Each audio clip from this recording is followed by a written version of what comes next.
poste de consultant maîtrise d'ouvrage consiste à accompagner le client dans ses projets, en général informatique, mais ça touche différents secteurs. Ça peut être au niveau marketing, développement ou éditique. Du coup, le rôle du consultant en maîtrise d'ouvrage, c'est d'accompagner le client, lui fournir la main-d'œuvre qu'il n'a pas forcément, pour l'accompagner tout au long du projet, du début jusqu'à la fin. Ce que je trouve vraiment intéressant dans le métier de consultant, c'est vraiment la diversité. On est dans une mission maximum pour 3 ans et après on change de client, on change de mission. Donc du coup, ça nous permet vraiment de voir différentes techniques de travail selon le client.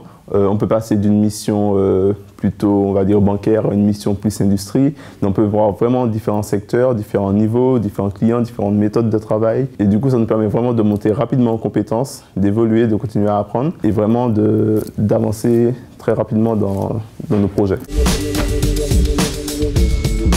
Pour moi, la double compétence, c'était vraiment très intéressant dans la mesure où aujourd'hui, je me vois un peu comme un traducteur entre deux mondes puisque le métier va faire sa demande et souvent il faut le traduire en vocabulaire technique pour l'informatique. De l'autre sens, si l'informatique a des questions ou va nous transmettre des spécificités, il va falloir le traduire pour que ça soit compréhensible pour le métier.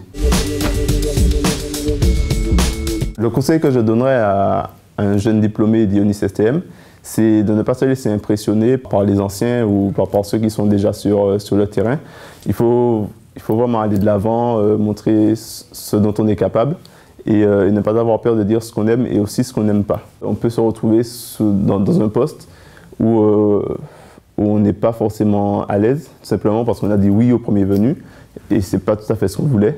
Donc du coup, on se retrouve dans un poste où on ne peut pas donner son maximum parce que on n'est pas vraiment à son aise. Et en même temps, le fait de dire ce qu'on n'aime pas montre aussi à l'employeur qu'on a vraiment une volonté, qu'on sait ce qu'on veut, qu'on sait où on va et qu'il peut nous faire confiance.